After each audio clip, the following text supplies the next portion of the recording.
Assalamu alaikum warahmatullahi wabarakatuh. So, I was thinking about prayer today because it's Eid and everyone's going to the masjid. And it reminded me of like when I first became Muslim and understanding the wisdom behind the restrictions for women in the masjid, meaning that we have to um, not wear perfume, and we are obviously on an opposite side behind a curtain or wall or whatever, or on a different level, or behind the men. And like my first Eid prayer as a Muslim was outside. We were downtown in Grand Forks, um, North Dakota, and we were outside near the river, and the men were all lined up, and then behind the men were the women, and most of the children too as well. And we were, doing our prayers, saying Eid Mubarak to everybody. But I remember a non-Muslim friend of mine asking, oh, if men and women are equal in Islam, then why do women have to pray behind the men? Or why can't a woman lead the prayer? And this is where the wisdom of Allah comes in, because men are biologically geared to be attracted to what they see, and when they hear a woman speak, when they smell a woman's perfume, they're automatically starting to look or be attracted without trying, without even like without being able to see them. A woman's perfume automatically starts arousing a man. And so understanding the wisdom of Allah in that women shouldn't wear perfume when they go to the masjid, because even if the men can't see you, they can smell.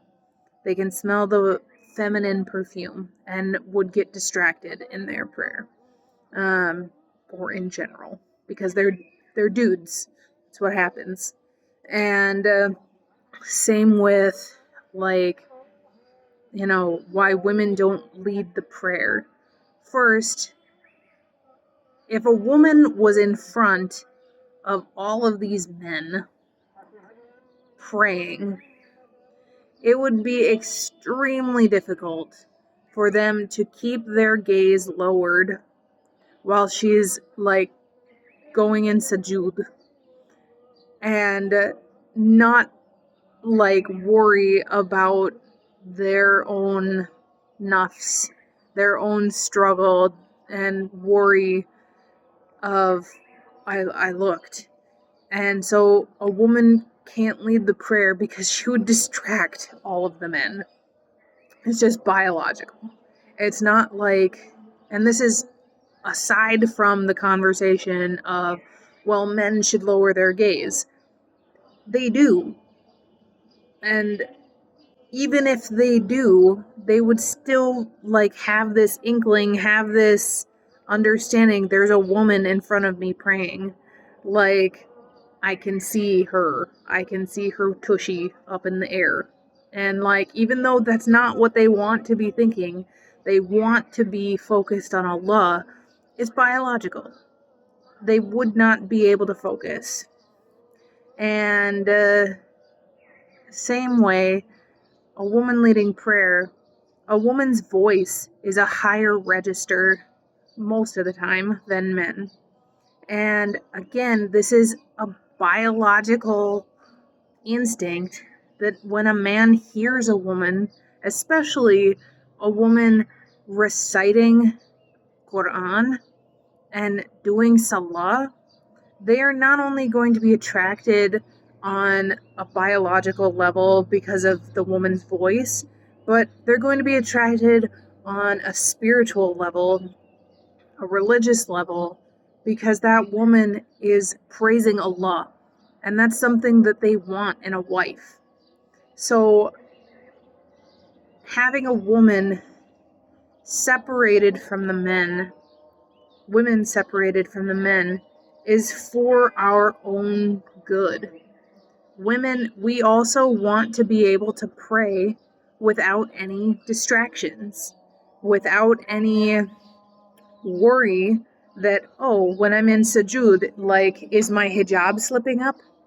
Is my, like, skirt or my pant, like, slipping up or down or anything? We would be so self-conscious if we were leading men in prayer and also not being able to focus on the prayer, because we would be worried about our own physical appearance in front of men. So on both sides, for men and women, if women were in front of men or leading the prayer, everyone would be distracted. It would not be comfortable, and it would be very difficult for anyone to focus on salah. That being said, women can lead prayer if it is only women. There are some masjids that are females only, and like, there are, like, debates on whether that can even exist, because usually men lead salah, and it's usually a male imam. So, like, there's debates on that, but if you think about it, there's no problem of a woman leading prayer for other women, because we aren't going to be distracted by one another in the same way, biologically, that men would be distracted. And so this wisdom of Allah keeps us focused on Him during our prayers. And I think that's, like, the most important thing to understand, is that being Muslim is submitting to Allah, worshiping Allah, trying to focus solely on Allah. And if a woman wears perfume at the masjid, she risks putting an obstacle in front of a brother and distracting him from his prayer. And as a sister in Islam, we don't want to do that. Like, we don't want to distract or sway our fellow Muslims in prayer or any time. We want to help each other do better for the sake of Allah. And so it's for the sake of Allah, for the sake of our brothers in Islam, we don't wear perfume to the masjid. We cover properly. We stay in our section or on the other side of a curtain. And we don't lead the salah. And this is something also to be said about, biological attraction. Like, of course, there are certain recitations of men that, especially when I was a single Muslimah, of course, there were some male recitations where I was more attracted to that person because their recitation was so beautiful. But this is like a minuscule amount of attraction that would happen compared to if a man were to hear a woman reciting. And again, this is just biology. But I was just thinking about that today because I was remembering my first Eid prayer and being on the grass, and it was still kind of wet and from the morning dew, and everyone had their prayer rugs, and if you didn't have a prayer rug, someone else brought an extra. And like, it was so nice to be praying outside and in this space, like, feeling more connected to Allah's creation.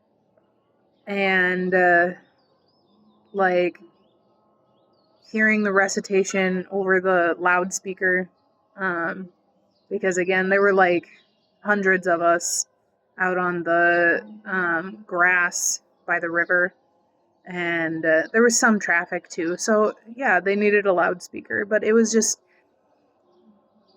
so peaceful. And like after Eid prayer, like everyone hugging and saying Eid Mubarak and having a good time, inviting each other over for Eid breakfast, and it was just so welcoming as a new Muslim that I was very moved by it. And yeah, I was just reflecting on the wisdom behind that, because like I said, a non-Muslim friend saw us praying and was really upset by the fact that the women were behind the men. But just because we're standing behind them doesn't mean we're any less than them. It doesn't mean that we are being shoved aside or dismissed. It's just the wisdom of Allah to keep us all focused during prayer and helping each other achieve that submission to Allah. Alhamdulillah. Allah knows best. But yeah. Inshallah, all of you have a safe and fun Eid with your families. And for all those new Muslims out there who don't have anyone to celebrate with, it's okay. Like, you will find someone. You will, like, especially with new Muslims, like, Muslims in the masjid always, like, open their homes to them on Eid and say, like, hey, I know you don't have family with you. Like, come eat with us, have time with us. Inshallah, all of the new Muslims find a place to have Eid and celebrate Eid with other Muslims, inshallah. But yeah, may Allah keep you happy, healthy, and safe. Assalamu alaikum wa rahmatullahi wa barakatuh.